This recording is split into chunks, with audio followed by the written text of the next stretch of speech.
ጋይሶች እንግዲህ ዳዊት ሲቲዝን የተባለው ፕሪዲክሽን ካች ብሎላችኋል። ያው ጊዮኬሬሽን ያደረኩት የፕሪሚየር ሊጉ ምርጥ ጨዋታ ያለው አርሰናል ከሰንደርላንድ ስለሆነ ነው። ያው በፕሪሚየር ሊጉ ነው የምንሄደው።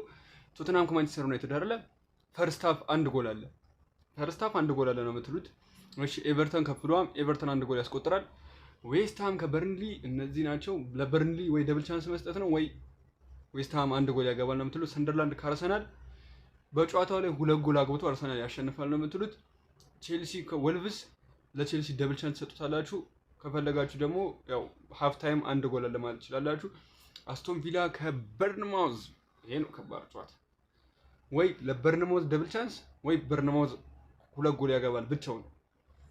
እሺ ብሬንፎርድ ከኒውካስትል ሃፍ ታይም ሁለት ጎል ያለ ነው የምትሉት። ክርስቲያን ፓላስ ከበርንሊ ለክርስቲያን ፓላስ ደብል ቻንስ ወይም ደግሞ ቦስቲንግ ቱ ስኮር ትሉታላችሁ። እሺ ኖቲንግሃም ፎረስት ከሊድስ ለኖቲንግሃም ፎረስት ደብል ቻንስ። ማን ሲቲ ከሊቨርፑል የሚደረገውን ጨዋታ ከመናገራችን በፊት ማለት ነው ቅዱሴና ናኦሚ ያዘጋጁትን 22 ላይ የሲቲ ከሊቨርፑልን የምናየው ጨዋታ እንግዲህ ግድ ነው የሚሆነው። ይመቻችሁ። ሊቨርፑልን 2-1 ይሰጠዋል ብዬ ተስፋ ስለማደርግ ማለት ነው ሃፍ ታይም አንድ ጎል አለ ትሉታላችሁ። አንድ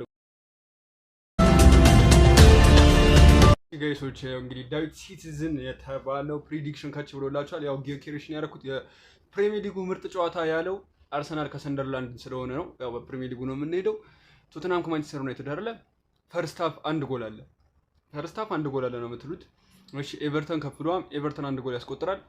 ዌስትሃም ከበርንሊ እነዚህ ናቸው። ለበርንሊ ወይ ደብል ቻንስ መስጠት ነው ወይ ዌስትሃም አንድ ጎል ያገባል ነው የምትሉት። ሰንደርላንድ ከአርሰናል በጨዋታው ላይ ሁለት ጎል አግብቶ አርሰናል ያሸንፋል ነው የምትሉት። ቼልሲ ከወልቭስ ለቼልሲ ደብል ቻንስ ትሰጡታላችሁ። ከፈለጋችሁ ደግሞ ያው ሃፍ ታይም አንድ ጎል አለ ማለት ትችላላችሁ።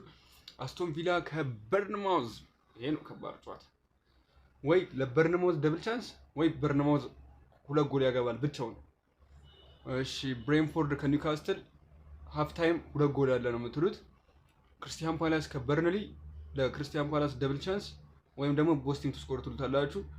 እሺ ኖቲንግሃም ፎረስት ከሊድስ ለኖቲንግሃም ፎረስት ደብል ቻንስ። ማን ሲቲ ከሊቨርፑል የሚደረገውን ጨዋታ ከመናገራችን በፊት ማለት ነው ቅዱሴና ናኦሚ ያዘጋጁትን 22 ላይ የሲቲ ከሊቨርፑልን የምናየው ጨዋታ እንግዲህ ግድ ነው የሚሆነው። ይመቻችሁ። ሊቨርፑልን 2-1 ይሰጠዋል ብዬ ተስፋ ስለማደርግ ማለት ነው ሃፍ ታይም አንድ ጎል አለ ትሉታላችሁ። አንድ